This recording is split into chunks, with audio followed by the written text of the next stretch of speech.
Hello, ladies and gentlemen. Or should I say, my friends? No, actually, I shall say, my comrades. Welcome to Google Translate versus the Communist Manifesto. I have used Google Translate and a bit of Yandex to ping-pong some excerpts from the manifesto through dozens of languages. The results will be obvious. Side note, Yandex is a Russian search engine, I believe, so this is quite fitting for this video. So, grab your ushankas, sickles, and ration sacks. We are about to take a dive into the doctrine of the one true motherland. Okay, we're going to dive right in. Here's our first quote. The history of all hitherto existing society is the history of class struggles.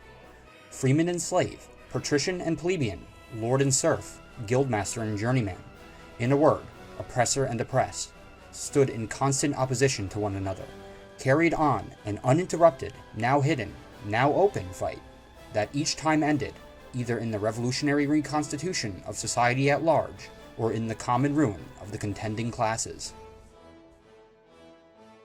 So this first excerpt is pretty straightforward. Marx just gives his opinion on how he believes society is a series of class struggles between various parties. It's a pretty well-known section of the manifesto. Take it how you will, we ain't here to analyze. Translated. History of all companies, which is still the history of the League. In short, the oppressed and in exile always stand, do not hide from each other, and now they fight openly and always work. The heroes were again completely destroyed. So the translation is now telling us the shortened history of all companies, apparently, which have formed some sort of league. I don't know if we were talking on an international level or what, but whatever. It doesn't look like things have gone too well for the People's Republic of Google, let's just put it that way, as it looks like everyone is always fighting and working. Not even the heroes were able to escape the mayhem. What a tragedy. Alright, moving on. Original quote, or excerpt. A specter is haunting Europe, the specter of communism.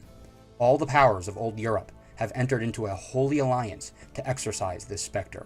Pope and Czar, Metternich and Guizot, French radicals, and German police spies. So this excerpt here seems to be talking about the mass aversion to the concept of communism that popped up all around Europe and by extension the US after people found out about it. I mean, I'm no historian, but I know for a fact that communism definitely has quite the negative reputation in the West these days, and especially back in the day. Always has, to be honest. Translated. Pontoon is pursuing the Pisa connection. Their power is to make holy agreements with a sense of doubt. He is talking about foreign aid and assistance, not for us, but for the august guests. But he is French and German police. Now we have our very first bit of word salad here. This paragraph is turned mostly nonsensical. We somehow have a pontoon, which is a weird type of boat, I kid you not, pursuing some sort of connection, so an organization I guess, from Pisa, Italy. It looks as if this organization makes religious agreements, but makes sure to sow a sense of unease amongst all involved parties. A man is mentioned as he, but we don't know who he is. We just know he is French, and probably, maybe also German, and a police officer. This is truly a mystery. I'm guessing Karl Marx must have forgotten he was writing the manifesto in this universe, and started writing an action thriller mid-session. Okay, moving on. Original quote. Let the ruling classes tremble at a communistic revolution. The proletarians have nothing to lose but their chains. They have a world to win. Working men of all countries, unite. Raises fist in air. So, at this point, Marx starts getting amped up, making a threat at the ruling class and urging the workers of the world to unite. This is another heavily romanticized portion of the manifesto. You see it all the time, especially that last line. I do believe common people have more to lose than just their so-called chains, to be honest with you guys, but hey, like I said, no analyzing here. I will say though, Marx is definitely a nihilist when it comes to working for someone else. I wouldn't blame him if I knew him personally. Working is butt. Especially when you have someone else's orders to go by. We can agree on that. Translated. The ruling party feared communist change. Experts are not the only ones familiar with steel carriers. They have the land. Employees of the National Union. We've now gone to Marx just merely stating a fact, that the ruling classes fear communism.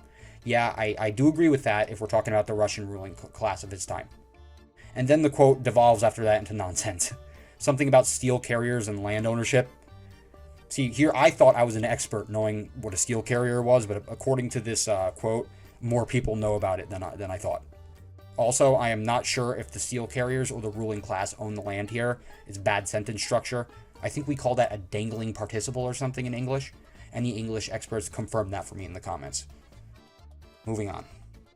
Modern bourgeoisie society, with its relations of production, of exchange, and of property, a society that has conjured up such gigantic means of production and of exchange, is like the sorcerer, who is no longer able to control the powers of the netherworld, whom he has called up by his spells.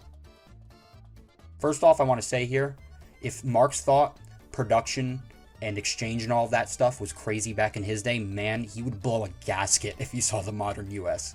But anyway, at this point, he makes a brilliant analogy. Marx is essentially comparing the state of the economy of his time to a wizard that loses control of his powers, drawing from the void.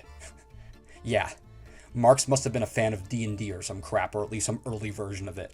My man's out here talking about magic and a manifesto about cultural and economic revolution. What a guy. Okay. Translated.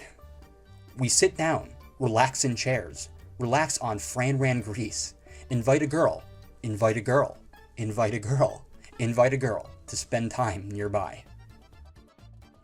It is my absolute pleasure to have read that translation to you all.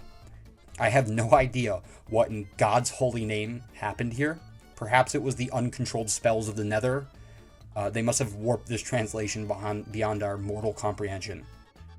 Either that, or in the People's Republic of Google, the manifesto was actually written by a mega Chad who was low-key bragging about inviting some girls over to relax. Also, WTF is Fran Ran Grease.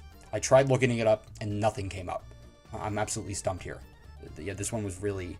I'm guessing this was due to one of the beta languages of Yandex, to be honest with you. This one's just absolutely butchered. I mean, look at this.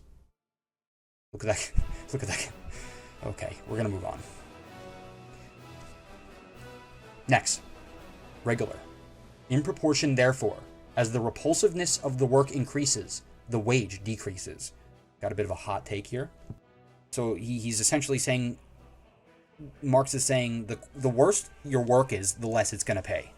I feel like that's kind of a general statement. In modern American society, I would actually say this is not always true. There are a lot of trades that require you to get real dirty or do really intense work that pay very well. I currently work for a construction contracting company, and some of our laborers, they do really hard work, but they get paid pretty darn well. But I will say this.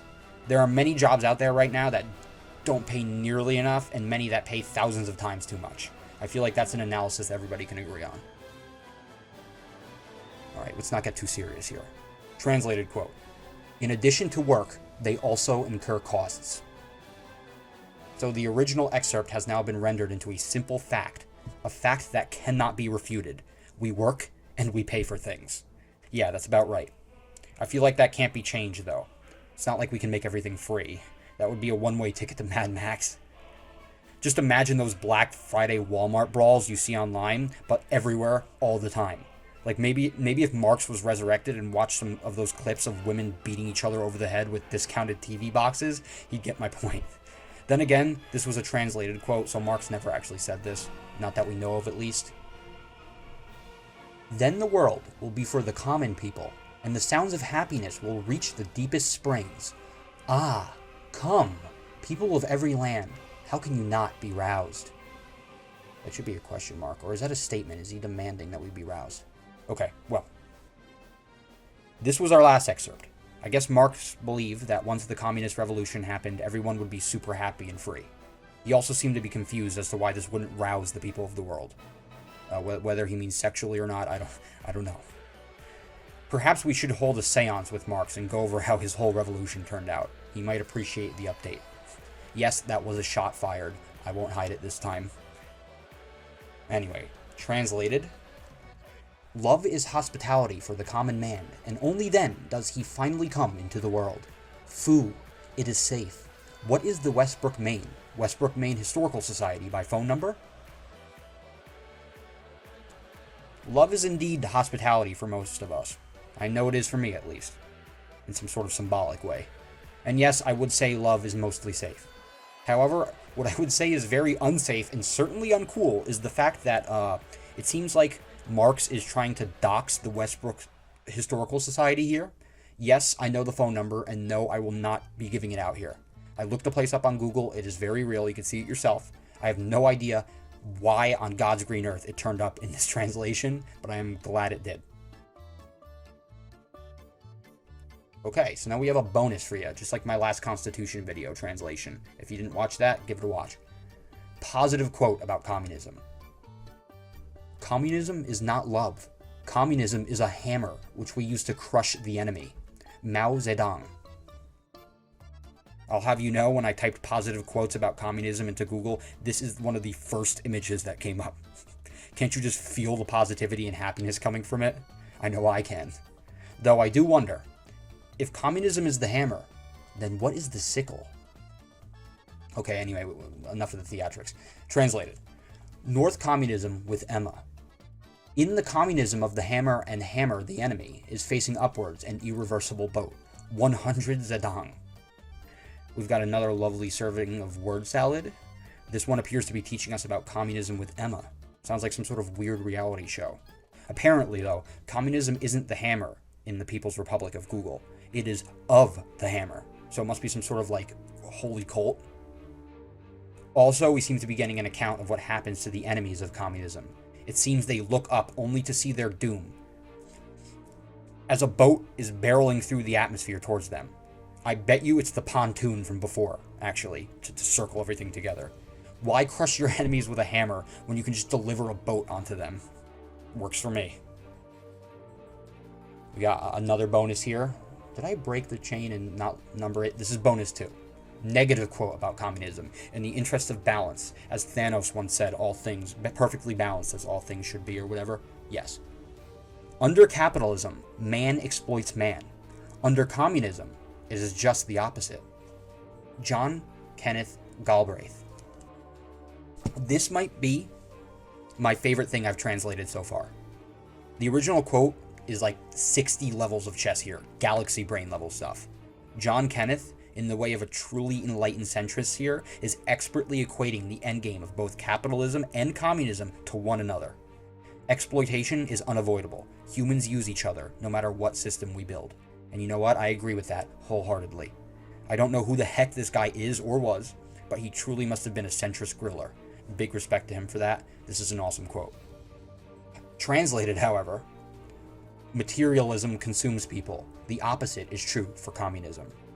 John Kenneth Galbraith. The translated lines here kind of don't make too much sense. Well, actually maybe they do. Yes, I would say materialism does consume people, especially these days. But in communism, do people consume materialism? What does that even mean? They destroy it and redistribute the material? Yeah, I guess that is true. Funny we got this from the original quote, by the way, considering it said nothing about materialism or consumption. I'm guessing it probably extrapolated it from capitalism. But yeah, it's just kind of funny, though. Because we went from like a 60 galaxy brain level quote that really makes you think to just like a statement about how materialism is bad and communism is good. Alright, our final bonus for tonight, Cheeky Breeky. Big fat shout out to whoever frickin' knows what that's from. It's translated, it is soft finesse. I tip my gold-trimmed fedora to anyone who caught this reference. You got that soft finesse, comrade. Enough said. That wraps up, everybody. That wraps it up. Alright, my comrades. Did this video put you in a mood to tear down the elite and lift up the proletariat? If not, it's cool. We can just hang out on some lawn chairs and plan a trip to the Westbrook Historical Society in Maine. Maybe catch a couple pontoons cruising irreversibly through the heavens. Anyway, all jokes aside, I do hope you enjoyed the video. If you did, take your mighty hammer and demolish that like button. Then, if you would be so kind, raise your sickles and reap me some nice bundles of subscription. Okay, thanks for watching, everyone. Check out my channel for more narration content. Stay tuned and stay cool.